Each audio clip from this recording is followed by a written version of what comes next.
And welcome to Fourth and Pain, the only pro wrestling show to be hosted by an NFL player and a weight loss champion. On the other end of the line, Redskins defensive end Adam Carriker.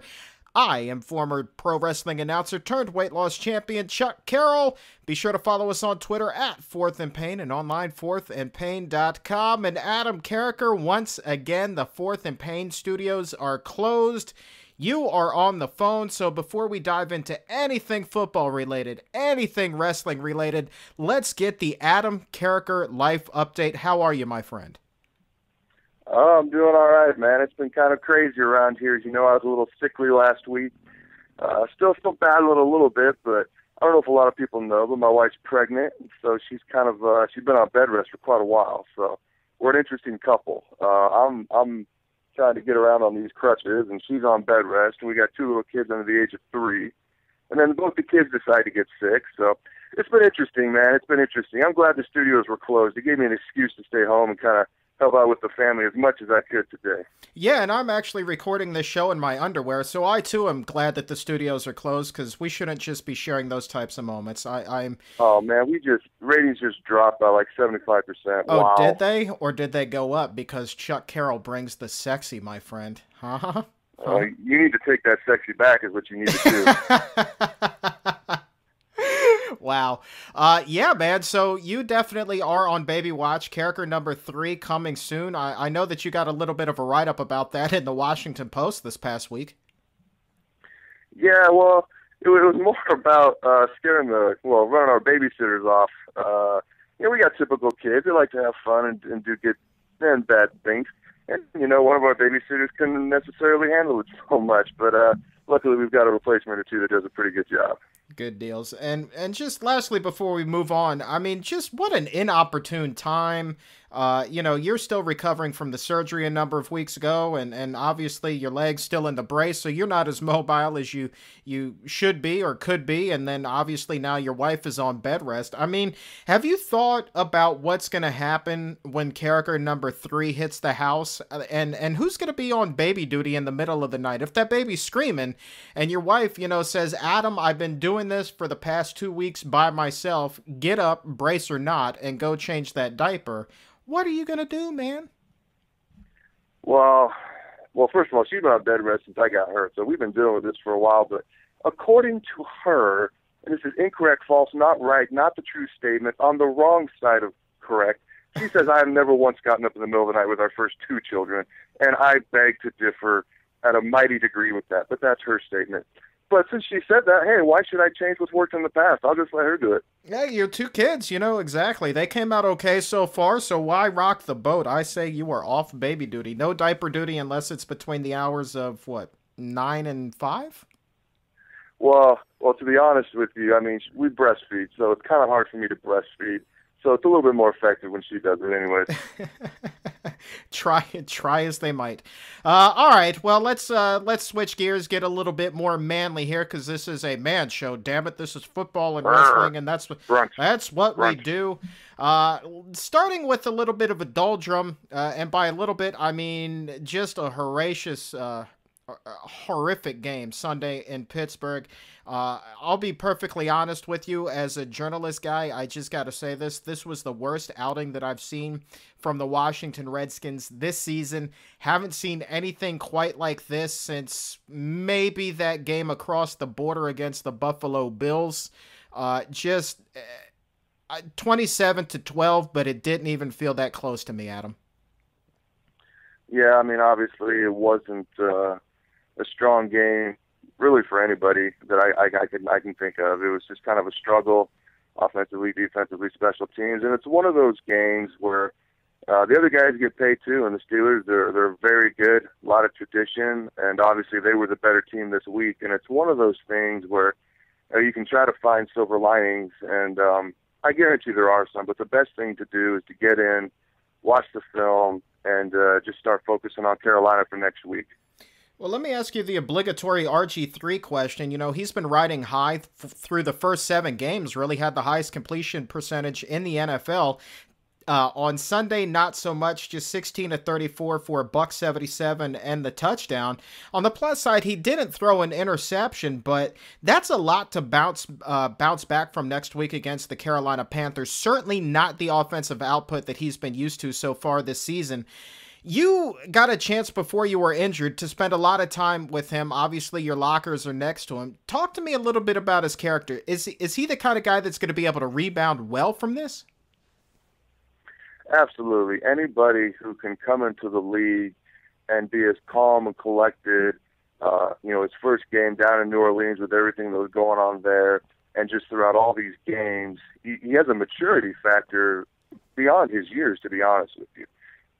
He knows his ability. He's very confident, and obviously nobody's pleased with how this game turned out. But guys with that just kind of, aura about them, they're able to bounce back from things like this, and I believe this team will be able to do the same thing. You're listening to Fourth and Pain with Adam Carriker and Chuck Carroll. And Adam, we were just talking about RG3 sluggish numbers. Well, check this out. There, I believe, were 11 drops in this game.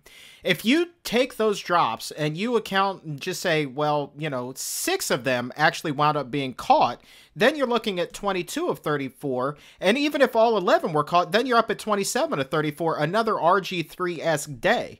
Now, it's one thing to say, well, it was soggy at Heinz Field. Ball was wet, difficult to catch, but the Pittsburgh Steelers didn't seem to have that same sort of trouble. Is this a case of just the mental yips when one guy can't get his hands on the ball that maybe the next guy can and the guy after that and so on and so forth, so it's kind of a domino effect of bad juju? I mean, perhaps. I don't know else what would explain it, to be honest, because Santana Moss has great hands. Hankerson typically catches the ball pretty well.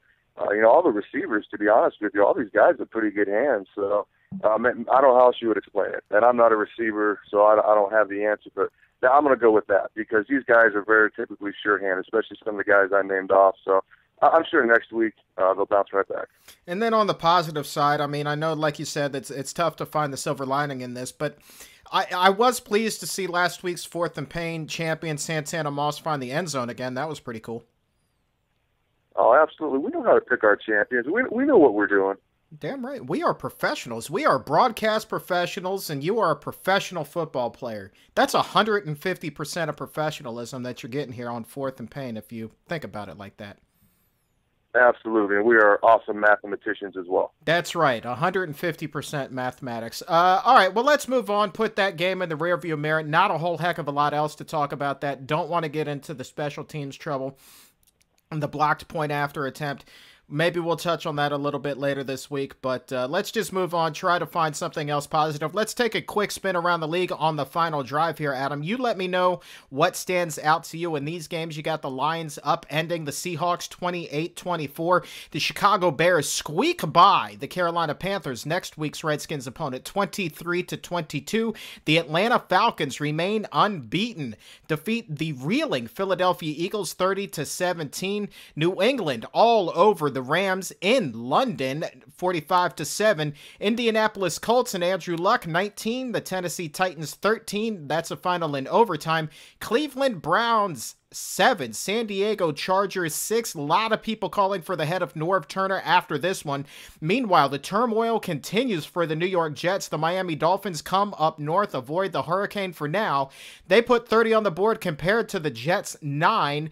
Green Bay continues to roll 24-15 over the Jacksonville Jaguars. And in an AFC West matchup that I'm sure a whole heck of a lot of people watched, and hashtag Pillar of Honesty, 26 Kansas City Chiefs, 16 Oakland Raiders, the victors there. The New York Giants, 29, Dallas Cowboys, 24. Adam, what stood out to you this week? The things that really stand out to me, Atlanta Falcons are pretty good. They're 7-0. They went up into Philly. A lot of people are going to say Philly's kind of reeling, they're kind of struggling. But I believe that Andy Reid was 13-0 in his coaching career following a bye. And they are the first team in 14 years to beat him and his team following a bye, and that speaks pretty loudly. Yeah, but you're talking about changing coordinators. I mean, there were a lot of off-the-field distractions this week. 13-0. 13 straight years they didn't lose after a bye. That says a lot. I mean, it just says a lot either about the state the Eagles are in or how good the Falcons are. And I think the Falcons are a pretty good football team. Obviously the Jets are struggling a little bit. the Lions. I see the Lions trying to get back into things. They got a lot of talent. Had people wondering early on the season what was going on. They lost to the Bears, but they played them close. But they've gotten a couple wins lately, so if they can get on a roll, they do have some talent on that roster. Yeah, the all-important Raiders-Chiefs matchup. I don't even know who won. So I'm sure my neighbor will let me know. He's a huge Chiefs fan. He'll listen to the show and he'll correct me as soon as he hears this. But yeah, those are the things I take away from the league this week. And I'm just taking a cursory glance at the NFC East standings. Right now, Adam, you're not going to like to hear this. It is definitely the New York Giants division to lose at the halfway point.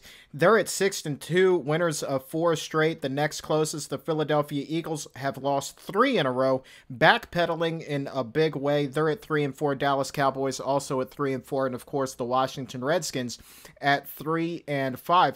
The funny thing there, though, again, it's hard for me just being the positive Johnny that I am, not to find the silver lining in things. And the funny thing to me is that if the Washington Redskins can get that win next week over the Carolina Panthers, get to 4-5, they have an opportunity then to possibly be in the number 2 spot in the NFC East heading into their bye. That to me is just very interesting. Well, absolutely, because you never know what can happen in the NFL. I mean, the Seahawks got in a couple years ago with a record of 7-9, and even beat at the time the defending Super Bowl champions, the Saints, in the first round of the playoffs. You never know what can happen. I kind of see where some people are like, "This season's over. Just get ready for next year." Not true. We have a very winnable game this weekend against Carolina. You regroup against the bye, and you never know what can happen that second half of the season. All you have to do is get into the playoffs. Well, I mean, look at the Giants last year, the Packers the year before, the Giants a couple of years before that. You get into that second season known as the playoffs, and you never know what can happen. And I in no way, shape, or form think that the Skins are out of it yet. On any given Sunday, but then what about any given Saturday? College football, as you like to put it, every weekend is the playoffs. A couple of big upsets. Florida, none bigger than this one. Florida falls this weekend out of the number 2 spot. They take a tumble. What do you take away there? I was talking with a couple people. I always do my picks every week. We do our picks, and I go to pickfactor.com and do the picks there as well with those folks. And I felt, Florida played LSU, Florida played South Carolina, and then they had Georgia 3 weeks in a row. And I felt like Florida was the better team. But I also was like, Georgia's had a few weeks since they've had an extremely tough opponent. Well, Florida, this is going to be their 3rd straight week. I picked Florida just because I simply thought they were better, but I thought there was a real good chance Georgia can knock them off. I mean, it's hard to get up for a top 10 team 3 straight weeks in a row. No doubt. The other big game of the weekend for me, anyway, Notre Dame goes into Norman, remains undefeated. All the talk after the game, perhaps, just perhaps, Manti Te'o has played himself well up the rung on the Heisman watch. Adam, tell me honestly, obviously I'm a homer and thought Notre Dame all the way, but tell me honestly, are you surprised that they were able to beat the Sooners in Oklahoma? I'm surprised they won, not shocked by any stretch of the imagination, because if you've watched them at all this year, they have an extremely good defense, maybe the best defense in the nation. And anytime you have a defense like that can keep you close and force turnovers, then you have a chance to win any game. What was a little surprising to me was the play of the quarterback, and you're going to know him better than I do. What was the freshman? What's his name? Dude, why you? Oh, come on, you're the Notre Dame guy. I got Tommy Freeze stuck in my head. I got Tommy. It's Edric Golston. Edric Golston. Goodness gracious! Wow, what a true fan. Edric Golston. That kid played well. That kid played extremely well. He carried that offense, carried that team, made some great throws, showed his athletic ability, showed his toughness coming back into the game. What impressed me most was his play and the ability of the Notre Dame offense to move against that Oklahoma defense. Well, I was really nervous heading into that game with Golson under center, the freshman. I thought, even if Tommy Rees isn't exactly the guy that you want under center, just his experience is probably going to be better than anybody else you have going into this big game. I thought that Brian Kelly was a little bit out of his gourd for wanting to start this freshman, but you know what? It absolutely worked. He goes 13 to 25 for $177. I mean, just paint me blue and call me Papa Smurf. I was really, really, really surprised.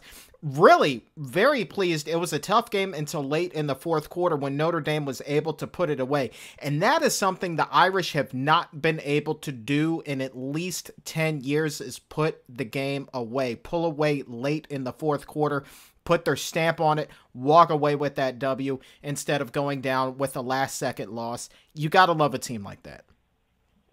To be honest with you, that's what surprised me most about the game.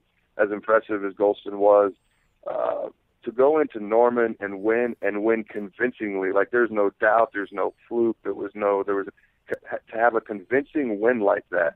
That was the thing that surprised me the most. I figured if they won, there might be a couple of fluke plays, maybe things here or there that just bounced their way, but no, they were clearly the better team on Saturday night.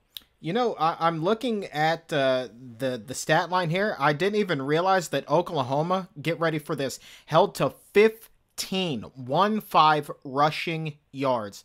15 rushing yards on the afternoon. Unbelievable effort by the Irish defense.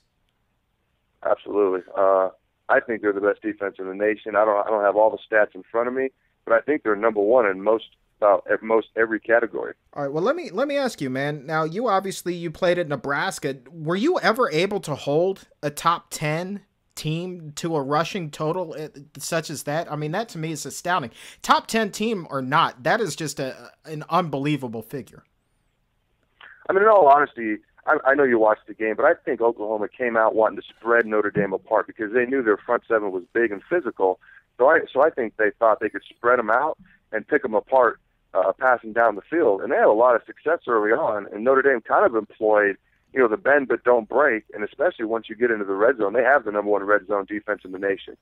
And to be honest with you, they were able to complete some passes, but the points and the touchdowns, really, they didn't come. Yeah, here's the thing. Oklahoma, 36 of 52 passing on the afternoon for 364 yards, the bend don't break thing that you were talking about. But it's not as though they just ran the ball a handful of times. They had 24 rushing attempts, only averaged 0.6 of a yard per carry on the afternoon. That to me is amazing. Just amazing. Elsewhere, in the top 10, Alabama 38-7 over the 11th ranked Mississippi State. Now, here's a game very interesting to me. This is why Alabama is the clear number one. It wasn't as though they were putting them up against a sub BCS team. No, it doesn't matter who faces the Tide this year, Adam. They are winning, and they are truly rolling over their opponents, and I don't see that changing at all. What amazes me is every year they lose top draft picks. They lose a Julio Jones, they lose a Trent Richardson, they lose a Ingram, they lose a Marcel Darius. They lose all these guys every year, and then these guys reappear, and it's like nobody ever left. And it's all these guys. I don't know their names at the beginning of the year, but by the time that SEC title game rolls around, they've been kicking everybody's butt. You know everyone's name on the team. I'm not going to lie. Growing up as a guy who was taught to hate Alabama, it's rather annoying. But I got to give them respect. That's a good quote right there. Number 3, Kansas State just continues to roll as well. Kansas State, the final there, 55-24 over Texas Tech. Again, Collin Klein is just unbelievable. Geno Smith seemingly taking himself out of that Heisman picture, as we discussed last week on the show at West Virginia. Is Collin Klein truly the number one Heisman seed at this point? And can Manti Te'o, with that tough Irish defense, actually get himself in position to maybe be one of the rare defensive players to walk away with that trophy if Kansas State gets an L on the board before the end of the season? If Notre Dame goes undefeated and Kansas State loses, I think the chances are pretty good. If they both end up undefeated, I think Notre Dame has a decent chance as long as USC doesn't have too many losses if they're able to beat USC. Because Kansas State, I'm trying to think of a big-name team. They have yet to play. They already played Texas Tech. They already played at West Virginia. They already played at Oklahoma. So their national primetime games aren't going to be, Notre Dame's primetime every week. I mean, they could be playing, the Cotton Candy University of Dentistry, and they're still going to be on NBC primetime. So, I mean, if he's got a good chance. I think Collin Klein is definitely the clear favorite at the moment. But as these weeks go along, as we've seen with Geno Smith, I still don't think he's completely out. Obviously, he's no longer the front runner, but things can change. Well, here's the other thing, though. It's going to be tough for Kansas State to actually lose a game down the stretch, barring any sort of implosion. Went ahead, looked at their schedule. They only have one ranked opponent remaining on their schedule. That's the 22nd ranked Texas Longhorns on their final game of the season, December 1st. The rest of their opponents are pretty scrubberly, and they should have an easy time rolling over them. Pretty much the same thing for Notre Dame. Don't have a ranked opponent on the schedule there until their final game of the season when they face the Trojans at USC on November 24th. Their season wraps 1 week earlier.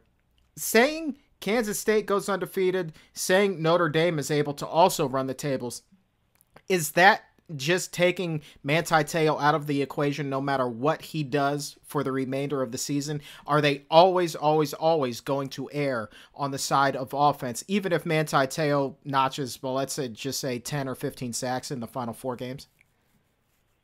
If he got 15 sacks in the final 4 games, he better win that Heisman. But everyone's always going to err on the side of the offense, especially towards a quarterback, especially if he's on an undefeated team. And I mean, Manti has such an awesome story. I know he lost some family members this year, the Hawaiian heritage. You know, he's really strong about that. He's going to be a first-round pick. You know, he really showed well Saturday night on that national stage against the primetime opponent. So I still think he's got a legitimate shot. But if it's close, they're probably, well, not probably, they're going to err on the side of the offensive player, especially a quarterback. All right, well, let's take a look ahead to the big games next week. 2 games that really stand out on the docket to me. We'll start with Oregon traveling to face USC. That's a number 2 versus 8 team matchup. Of course, USC loses this week, so maybe the game doesn't have that same sort of allure that it would have otherwise been if this was a battle of top 10s. But this is still a dangerous game for Oregon. I think that this is a chance for them to really prove that they deserve to be the number 2 team in the nation. Adam, what do you think? Yeah, it's by far their best opponent all year. The bad thing about that is their best opponent all year after this weekend could have 3 losses, and that's why you see them dropping, a number about every other week, because Kansas State, they're beating West Virginia on the road. Notre Dame's beating Oklahoma on the road. Alabama's just annihilating everybody who's going to play LSU this weekend. So, I mean, that's why that loss for USC really hurt Oregon this past week, because they needed USC to be in the top 10 to show how good they are. I mean, they're killing people. They beat Colorado 70-14. It could have been 100. Against Arizona State a couple of weeks ago, they had 43 points at halftime and just played their second string in the second half. So, I mean, obviously they've got class, and obviously they can score a lot of points, but it doesn't mean as much if you don't do it against some higher-ranked teams, and they're just unfortunately not going to have that opportunity until a bowl game. And then the big game of the weekend, number 1 Alabama against number 5 LSU. Let me start here. You know how I feel about Louisiana State University. You know that I believe Alabama is going to go in there and absolutely run rimshot over the Tigers. Is there any conceivable way, in your eyes, Adam Carriker, football prognosticator and expert that you are, that an upset can be pulled in this game? Absolutely. I mean, and don't, if you're Kansas State and you're Notre Dame and even Oregon, you can't just look at the end of your schedule and be like, we're 12-0 undefeated, because this is college football. I remember when an undefeated Nebraska team lost to Iowa State in '91, who had 2 wins the whole year. And Nebraska was going to play for a national title, and then they did not because of that loss. You can lose to anybody. College football, you never know what team you're going to get any given Saturday, almost like in any given Sunday situation. That being said, LSU has a great defense. LSU has a ton of athletes. LSU plays lights out at night when the lights are on at home. And if some turnovers happen, some fluky things happen, some things bounce their way, they can absolutely win. They're a good football team. The thing they're lacking is that quarterback, which is why Alabama has the huge edge and Alabama will win. But to say that it won't happen, that's just, well, it's un-American. Well, here's the thing, Adam. I mean, you go and you look at Alabama's games so far this year, there hasn't even been a close game. The closest game that they've had so far was a 33-14 win over Ole Miss in late September. Nobody else has been even close to these guys. Nobody else. Well, here's one question I do have about Alabama. Their toughest games to this point are Mississippi State, who is Mississippi State, and a Michigan team that just lost by 14 to my Huskers, and I don't even know if Michigan's going to be ranked after that. They have 3 losses. So Alabama is going to play LSU. They're probably going to play a Georgia or Florida, so they will get those tough games in. But to this point, I don't believe they played a top 10 team yet. So this is going to be their toughest challenge, especially on the road. Well, when they kicked off the season against Michigan, the Wolverines were actually ranked 8th, but of course they kind of have fallen by the wayside. Here's who Alabama has left. After LSU this coming week, they've got the 16th ranked Texas A&M Aggies, and then Western Carolina, the juggernaut that is, and then they finished the season against Auburn, 2 very, very soft teams. So it's really this 3-game stretch that they've already started with that quality win over Mississippi State. Then they've got LSU, then Texas A&M. This is the proving ground for Alabama. And I don't care the fact that they've only played softer teams so far and they've absolutely destroyed them. The fact of the matter is this team is as good, if not better, than any team that I've seen in a number of years in college football. And I really don't think that they're going to have any issue against LSU. Less of an issue against Texas A&M. The only questionable game on here, like I said, is the juggernaut that is Western Carolina. What about Auburn? Doesn't Auburn have like a whole half a win this year or something? Auburn's band has a better chance of beating Alabama than the football team does at this point. Well, here's what I'm saying. They look as good as ever. And are they the number 1 team in the nation right now? Undoubtedly, yes. Nobody's come close, and they've played decent opponents. But the thing is, they haven't played who Florida's played. They haven't played who LSU or South Carolina's played. So I believe they are as good as they look. You know, I think that game against Michigan is somewhat misleading for some people because I don't think Michigan's as good as people thought, or even some people still think. I think they just have to prove it, to me, against a really good team. And LSU, I know you think Towson is, a better team, but it's in LSU. LSU is a top 10 team, regardless of what you might think or their lack of a really good quarterback. But I think this is going to be their biggest test before that SEC title game. And I think they're going to pass. I think they are the best team. I'm just saying they actually haven't proved it yet against a top 10 team.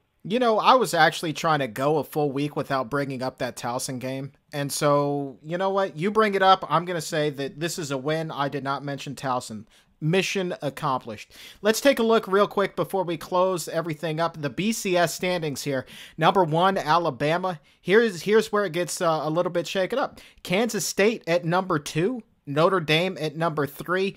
Oregon now at number 4. Again, that's that lack of quality opponents. And then LSU at the 5 seed. Top 10 rounded out with Georgia, Florida, South Carolina, Florida State, and Louisville. What can Oregon do other than a Kansas State loss and a Notre Dame loss, Adam, to get themselves back into a top 1 or top 2, top 3 position in the BCS standings? Is there anything they can do except hope for the K-State or Notre Dame loss?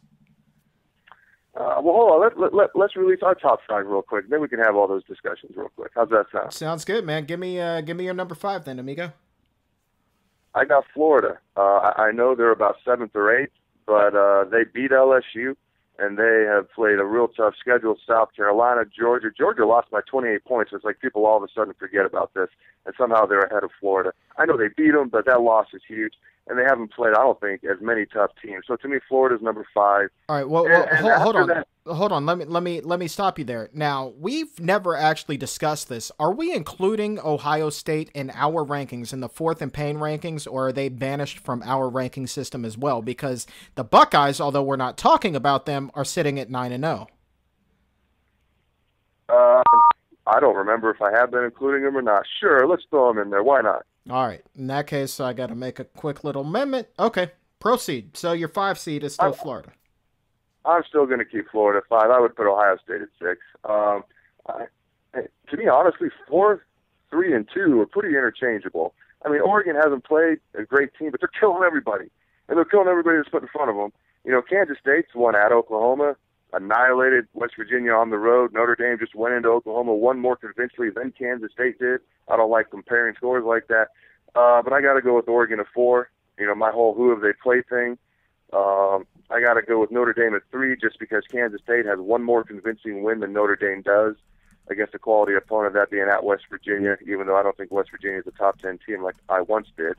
And then I'll go with Kansas State at number 2, and then that other team down south at 1. Okay, well, my top 5 definitely not all that different. I've got actually Ohio State at 5, as long as we're including the Buckeyes there. At number 4, I'm going to go ahead and drop in Kansas State. At number 3, I'm going to drop in Notre Dame. At 2, I've got Oregon. And number 1, just because I like you, I will say at number 1, the team that shall remain nameless. I appreciate that. Towson? Towson, exactly. The juggernaut that is Towson. It's like Skip Bayless has to constantly bring up Tim Tebow. So we have to bring up Towson. Find a way to bring in Towson. Last thing I kind of want to touch on here before we wrap things up here on a Monday segment of Fourth and Pain. Marcus Lattimore, tough injury for the South Carolina running back. They said on Sunday, Coach Steve Spurrier is calling it a hyperextension, said that there is some ligament damage in there, would not say whether or not it is a career-threatening injury, but there are no fractures. They're simply calling it a hyperextension, obviously done for this season. The question is he done for his career? And that would be a shame, because this is a guy definitely that would get a look or two in the NFL, and that's putting it mildly. A look or two. He's probably the best running back in the SEC, which is the best football conference in America, and almost definitely a first-round draft pick. Has a bright future, and it didn't look very good at all, but I mean, they're not putting any extremely bad label on it for what it makes you sound like, from what you make it sound like. So hopefully he's able to come back. Hopefully he's able to get ready, and his football career can continue. Well, here's my thing, though. Is this just coach speak from Steve Spurrier to try to sugarcoat what's really going on there? I mean, I don't know, but everybody saw it. I mean, how can you try and sugarcoat that? I mean, everybody saw what it looked like. I mean, the guy's foot was not pointed the right way, so. Yeah. Hyperextension, it got hyperextended about 180 degrees in the wrong direction. So, yeah, man, is there anything else you want to touch on the college football front before we wrap this thing up, Adam? Oh, you had asked me what Oregon can do to get back into that number 2 spot. Here's my response to that. Here's my response to that. Once the SEC title game is done, once all the regular season games are over with, there will not be more than 2 undefeated teams. I'm making that bold prediction right now. Either Notre Dame's going to get upset, Kansas State, Oregon, or Alabama's going to lose to a quality SEC team. There will be no more than 2 undefeated teams. So as long as you're one of those 2 undefeated teams, you should be in. Interesting. All right, so it's just That's a numbers my prediction. game. It's going to be a wild finish to the season. Well, look at it this way. When's the last time there was more than 2 undefeated teams in college football at the end of the year before the bowls? Gosh, what was it? 3-4 years ago, there were about 3 undefeated teams. Well, Boise State, but they just weren't a strong enough team to even be considered for a national title game. Well, that's what I'm saying. They had a legitimate chance. Last year I can think of, and I believe it was 05 or somewhere around there. It was USC, Oklahoma, and Auburn. Those 3 were undefeated. So it happens maybe once every 8 years. And I just don't think this is going to be that year, because Alabama still has tough teams. USC, I think they're going to surprise either Oregon or Notre Dame. And Kansas State, I mean, they're a really good football team, but now all they're going to hear is just how good they are and how terrible the rest of their opponents are. And somewhere along the way, 2 of these 4 teams are going to lose.